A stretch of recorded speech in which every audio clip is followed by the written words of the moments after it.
제6주제는 1920년대 보충교회 실력 양성운동에 대해서 중앙대학교 김철수 교수님께서 발표해 주시겠습니다.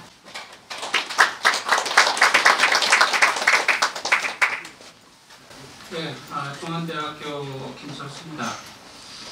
먼저 아무래도 이런 좋은 자리를 마련해 주신 데 대해 가지고 보충교회에 관심을 갖고 있는 저로서는 한국민족운동사학회와 전라북도 그리고 정읍시에 상당히 감사의 말씀을 전하겠습니다. 오늘 제가 맡은 부분은 1920년대 보충교회 실력 양성 운동입니다. 사실 조금 관심을 갖고 계신 분들은 다 알고 계시겠지만 이것과 관련된 주제는 사실 조금 전에 발표를 하셨던 안우상 선생님께서 이제 물산 장려 운동을 한번 다룬 바 있고, 또 그리고 오전에 발표하셨던 김재영 선생님께서는 보충교회 교육운동이라는 차원에서 한번 다룬 적이 있습니다. 그래서 이제 제가 오늘 말씀드리게 되는 것은 그러한 내용과 더불어 가지고 또 조금 더 이제 조금 더 깊이 들어간다. 이렇게 보시면 아마 될 듯 싶습니다. 주지하다시피 이 보충교는 이제 늘상 계속 이야기되고 있습니다만은 1909년 증산 강일순이 사망하고 난 다음에 그 제자 중 한 사람이었던 월곡 차경석 선생님에 의해 가지고 만들어진 종교단체입니다. 이게 상당히 저는 의미를 갖고 있는 게 뭐냐면은 사실 우리가 다른 종교단체들하고 같은 이제 동등한 선에서 자꾸 이제 보충교를 이야기하고 비판할 수 있는데 아직은 갖춰지지도 못했습니다. 사실 이걸 보시면 1910년대, 20년대 들어서야 간신히 이제 발돋움을 하는 그런 단계입니다.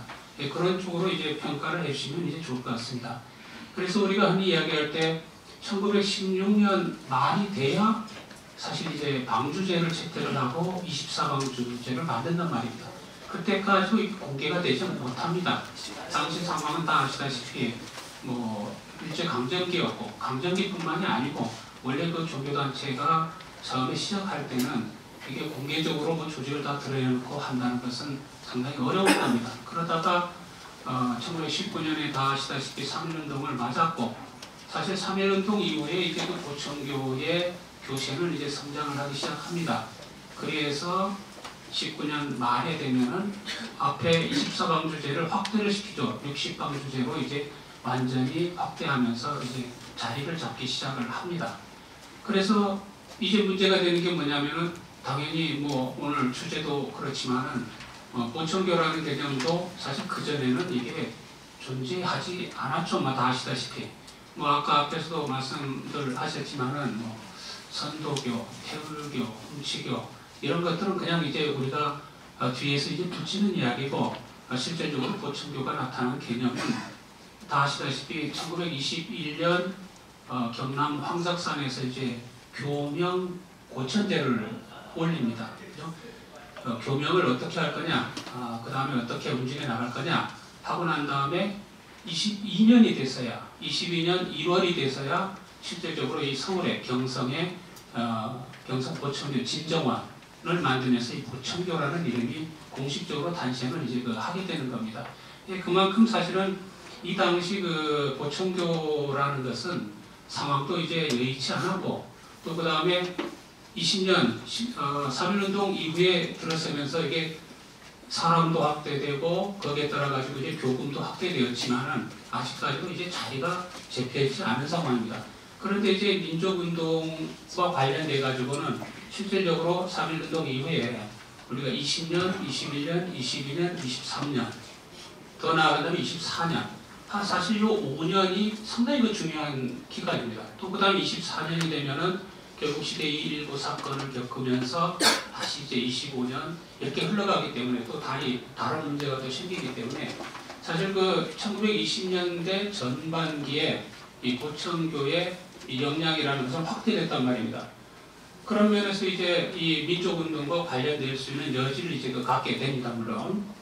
그리고 또 민족운동이라는 차원에서 우리가 생각을 한다면은, 이건 뭐 다 잘 아시겠습니다만은, 3.1운동 이후에 이 민족운동의 방향은 어떤 식으로든 새로운 정립이 필요하게 됩니다. 그 과정에서 나타난 것이 우리가 실력 양성운동이라고 이제 이야기를 할 수가 있을 겁니다. 물론 뭐 아시다시피 수많은 그 논란과 수많은 어떤 그 상황에 따라 가지고 이제 만들어지긴 했지만, 물론 우리가 이제 그 뭐 동아일보에서 뭐 울산장려운동 같은 경우도 동아일보에서 많이 주도하고 있기 때문에 보통 이제 뭐 경제 발전을 도모하고 교육을 확장하고 학습을 개량할 것, 여기서 보면 아무래도 이제 그 실력 양성 운동이라는 것은 경제적인 측면이 있을 것이고, 그 다음에 교육적인 측면이 있을 것이고, 그 다음 뭐 문화적이라는 것은 이 협소한 개념, 어떻게 본다면 생활상의 어떤 그 악습들을 좀 개선할 것,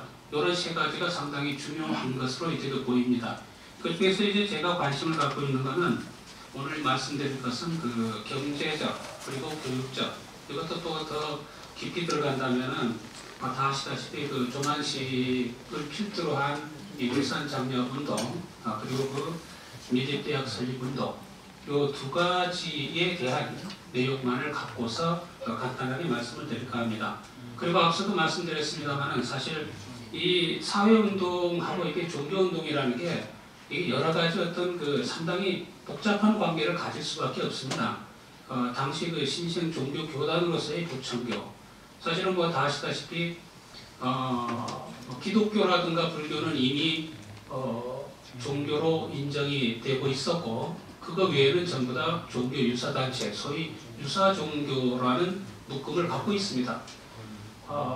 물론 유사종교라는 묶음을 갖고 있지만은 뭐 천도교는 사실은 상당히 역량이 강화됐죠, 그죠? 뭐 옛날부터 이제 쭉 이제 진행이 내려왔고, 그 다음에 이제 3.1운동도 뭐 거의 적극적으로 사회운동을 펼치고 있었지만은, 이 보천교는 이제 막 첫걸음을 뗐습니다. 첫걸음을 떼는데 이러한 그 민족적 사회적 상황에 대해서 이게 어떻게 관여를 하고 있었느냐는 겁니다. 사실 이거는 상당히 그 복잡한 문제가 제기될 겁니다. 어떻게 대처하고 있는가, 어떻게 대응하고 있는가, 어떻게 참여하고 있는가.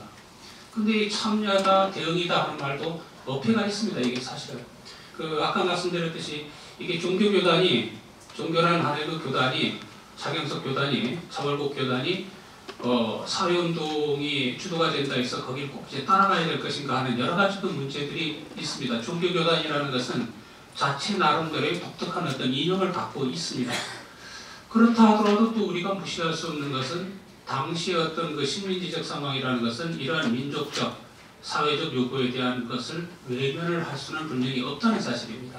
그래서 이제 이 보천교 교단이 바로 그러한 아까 제가 말씀드렸던 울산장려운동이라든가 밀립대학 설립운동에 어떻게 관여를 하고 있었는가, 이거는 우리가 한번 자료를 통해서 볼 필요가 있다는 겁니다. 그래서 저는 그 운동들에 대해서 세 가지 차원으로 전부 다 이제 그 정리를 한번 해보았습니다. 하나는 뭐냐면은 어차피 이게 사회운동이기 때문에 하나의 그 민족운동으로 이제 전개가 되고 있었기 때문에 그러한 그 민족운동, 그 사회운동 전개 과정에, 그 조직에 보천교인들이 어떻게 관여되고 있었는가, 어떻게 참여하고 있었는가, 이 문제가 우선 첫째가 되고, 그 다음 두 번째는 뭐냐면은 보천교 내부에서는, 보천교 교단에서는 그러한 운동을 어떻게 보고, 그 다음에 어떻게 그 관여를 하고 있었는가 하는 것이고, 그 다음에 또 이제 어떤 활동을, 그와 관련된 어떤 활동을 하고 있었는가, 이런 세 가지 관점을 가지고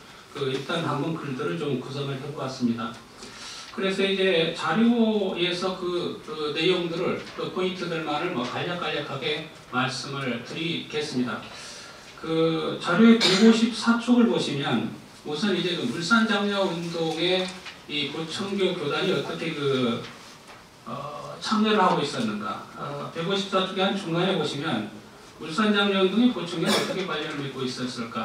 첫 번째는 이 운동의 추진 조직체, 울산장려운동 뭐 준비위원회라든가 기성회 조직이라든가 이 위원회에 이 보천교인들이 어떻게 참여하고 있었는가 하는 겁니다. 그럼 결과적으로 보면 여기에는 몇몇 그 보청교인들이 참여를 하고 있습니다. 그 밑에 보면 뭐 그 명단들이 좀 나와 있습니다만은 거기에 예를 들어 가지고 뭐 고용환, 이등년, 임경호, 주익, 뭐 아까 앞에서 그 이야기한 앞서 발표에서 이야기한 사람들이 아마 많이 들어 있을 겁니다. 그 다음에 뭐 이종익, 김유경 이러한 사람들이 보면은 어떤 그 준비위원회라든가 초대 이사라든가 이사진에다가 전부 다 이제 그 들어 있고 뭐 이종익이라든가 경성 당시 이제 그 경성 진정원장들입니다. 이런 사람들은 어떤 그 회원으로서 김유경 회원으로서 전부 다 이제 활동하고 있다는 사실을 알 수가 있을 겁니다. 그 다음에 이제 158쪽을 보시면 두 번째 문제입니다. 그럼 이제 보청교가 이 물산장려운동에 어떻게 이제 그 참여를 하고 있었는가? 그 위에 이제 조선일보하고 동아일보의 기사입니다. 보면은 그 조선일보에는 보청교의 자작회 아시다시피 이제 그 물산장려운동의 가장 주된 그 업무가 아마 자작 작업으로 우리가 이야기를 할 수 있을 것 같습니다. 그렇게 되면은 이 보청교의 자작회라는 그 기사 타이틀로 해가지고 보청교에서는 1923년 음력 정월 1일부터 자작 작업을 하기로 결의했다. 이걸 만장일치로 가결했고 그래서 이제 모든 것을 이제 조선산으로 이복제도도 다 바꾸고 이렇게 하기로 했다. 적극적으로 참여하기로 했다. 이렇게 아마 되어 있을 겁니다. 그 다음에 당시 그 동아일보에서도 1923년 1월 1일부터 물산장려운동을 실시하기로 했다. 뭐 이렇게 아마 그 기사가 지금 나와 있습니다. 뭐 1월 1일부터 진행하고 있는 것은 이거는 보청교만이 아니고 당시 물산 장려운동 자체가 이때 1월 1일을 기점으로 해가지고 진행하고 있기 때문에 각 그 전국적인 그런 그 운동과 더불어 가지고 보청교에서도 같이 활동을 하기로 했다. 이렇게 이제 그 보시면 될 것 같습니다. 그렇게 할 뿐만이 아니고 그 기사 내용을 보시면은 이러한 그 본소의 어떤 그 결의를 각 지방의 진정원, 보청교의 그 하부 조직들은 각 지역에는 진정원과 정교부가 있습니다. 진정원들이 거의 아마 그 지역의 중심이 되고 있는데 각 지방의 진정원으로 통보를 해서 이거를 하도록 했다. 이렇게 지금 이야기를 하고 있습니다. 그래서 또 이제 각종 그 자료들을 보면은 홍성이라든가 지금 뭐 우리가 찾을 수 있는 것은 뭐 서울은 당연하고 홍성이라든가 그 다음에 평양이라든가 그 다음에 뭐 제주도 이런 지역에서는 이러한 그 물산장려운동에 참여를 하고 있다. 뭐 그리고 그 조직체로 뭐 평양이라든가 제주도 같은 데는 이 보광사라는 것을 조직을 해서 참여하고 있다는 사실을 지금 전하고 있습니다. 그리고 그 158쪽에 하단 부분을 보시면 그럼 보청교 교단 내에서는 물산장려운동과 관련된 어떤 활동을 하고 있었는가?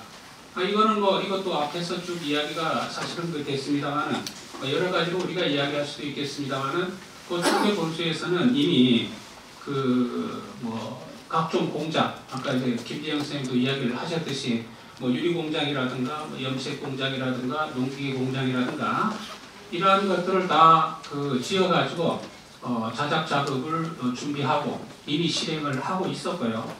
조선산 제품을 애용하는 그런 활동들은 이미 이루어지고 있었습니다. 그리고 또 본소에는 사실 뭐 저는 뭐 한국 그 최초로 어떤 그 종교교단이 설립한 노동조합이라고 이야기를 하는데 기산조합이라는 게 설립이 되어 있었습니다. 그 기산조합이라는 그 활동 내용에서도 보면은 일본 제품에 대한 비매 동맹 활동을 했다고 합니다. 일본 제품을 사용하지 말자 하는 그런 운동이 펼쳐지고 있다. 이렇게 지금 이야기를 되고 있었습니다. 이러한 것들로 보면은 보청교는 이 물산장려운동에 대해서는 상당히 적극적으로 참여라면 참여, 관여 어떻게 보면 더 빨리 진행을 하고 있었다라고 이제 그 볼 수가 있을 겁니다. 그럼 다음은 이제 그 교육적인 측면을 보시면 아까는 말씀드렸듯이 그 밀립대학 설립운동과 관련되어 있습니다. 161쪽을 보시면 한 중간쯤에 이제 이 밀립대학 설립운동에 보청교인들이 어떻게 참여하고 있었는가를 또 이제 한번 살펴보았습니다. 이 밀립대학 설립운동 그 기성의 조직에 보청교인들이 이제 그 참여를 하고 있는데, 보시면은 이제 23년 초에 이 밀립대학 기성의 발기인에 보청교인들이 참석했는데, 고용환, 이등년, 임경호, 주의, 뭐 앞에서 이제 이미 그 물산장려 운동에 참여했던 사람들입니다. 그리고 김응두, 신찬우, 아까 신찬우는 그 만주 독립운동 할 때 그 김자진 장군하고 더불어가지고 계속 이제 활동했던 사람, 전부 다 이게 활동을 하고 있습니다. 이러한 사람들이 이미 그 각 지역이나 개인적으로 참여 활동을 하고 있습니다. 그리고 두 번째, 그 밀립대학과 관련돼서 이제 교육운동과 관련돼서 두 번째는 보청교 내부에서의 교육활동은 또 어떻게 진행이 되고 있었는가 하는 문제입니다. 물론 여기서는 자체적으로 민족대학을 설립을 추진했다라는 이야기도 있습니다. 근데 이거는 증언으로서만 지금 현재 나와 있는 상황이고, 저도 이제 아무리 그 찾아봐도 이거는 아마 찾기가 쉽지 않고, 또 그 다음에 찾는다 하더라도 아마 밀립대학 설립운동하고는 아마 같은 방향은 아닐 거라고 생각됩니다. 왜냐하면은 뒤에도 말씀드리겠습니다만은 보청교라는 조직, 그리고 이제 증산과 월곡의 교육 신교육에 대한 입장은 아마 그 좀 다르죠. 예, 다른 형태를 띠고 있기 때문에 아마 그 민족대학이 설립된다 하더라도 밀립대학의 어떤 방향하고는 분명히 아마 달랐을 것이라고 생각이 됩니다. 예, 그렇게 본다면은, 어떻게 본다면 교단 차원에서 그 이 교육 문제에 관해서 체계적인 어떤 교육기관이라든가 그런 교육 내용은 없었다라고 보는 게 아마 맞을 겁니다. 다만 이제 우리가 찾을 수 있는 것, 기록으로 이제 확인할 수 있는 것들은 예를 들어서 보흥여자 사립 수학이라든가 보청교의 그 청년단 조직들이라든가 이런 것은 찾을 수 있습니다. 근데 이것도 보흥여자 사립 수학, 여기서 저는 포인트가 여자입니다. 여자. 여성에 대한 신교육은 분명히 진행을 합니다. 그러나 남성이라든가 보청교 전체에 대한 어떤 그 근대 교육은 진행시키지 않고 있습니다. 사실 이게 그 당시 보면은 1920년대 초반기에 보청교의 어떤 인적, 물적 역량은 상당히 그 극대화됐습니다. 그런 극대화된 역량임에도 불구하고 왜 교육 문제에서만큼은 이게 서로 다른 그 노선을 갖는가 하는 게 어떻게 본다면 이제 그 중요하다고 이제 볼 수가 있습니다. 그리고 세 번째, 지방 조직에서의 교육 활동은 보청교육 기관지인 보광에 많이 나와 있습니다. 이거는 특히 여기서는 이제 그 진주에 대한 소식, 진주의 그 경남 진정원에 대한 소식들이 이제 쭉 나와 있습니다. 여기서 또 보면은 뭐 보효 여자 야학회, 이것도 역시 여성에 대한 교육입니다. 뭐 유치원을 설립한다든가 청년회를 설립한다든가 뭐 도서관 설치 계획, 이러한 것들이 이제 쭉 이제 나와 있습니다. 그래서 결과적으로 본다면은 보청교 전체적인 어떤 그 교육기관이라든가 교육 내용을 갖고 있지 않았지만, 여기서 제가 말씀드린 교육은 근대 교육입니다. 갖고 있지 않았지만은 그래도 이제 여성에 대한 교육이라든가 지방에서의 각종 다양한 교육, 어린이에 대한 교육이라든가 이런 것들은 진행이 되고 있었다라고 볼 수가 있습니다. 그러면 지금까지 이러한 내용들을 전부 다 한번 종합을 해보고 몇 가지 견해를 제가 이제 덧붙인다면은, 지금까지 말씀드렸던 내용들을 일단 내용들의 앞부분을 표로 제가 171쪽을 보시면은 표로 제가 일단은 한번 정리를 해보았습니다.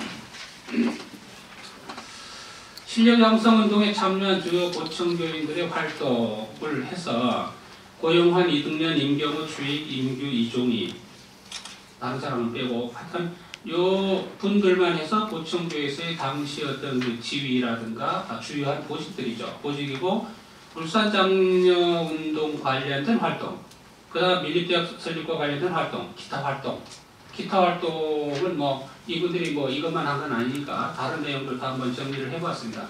그러면 이거를 자세히 보면 어떤 그 추측을 우리가 이제 가질 수 있냐면은 이 사람들이 특징이 이 울산장려운동이라든가 밀리대학 설립운동에 전념한 그런 사람들은 분명히 아니라는 겁니다.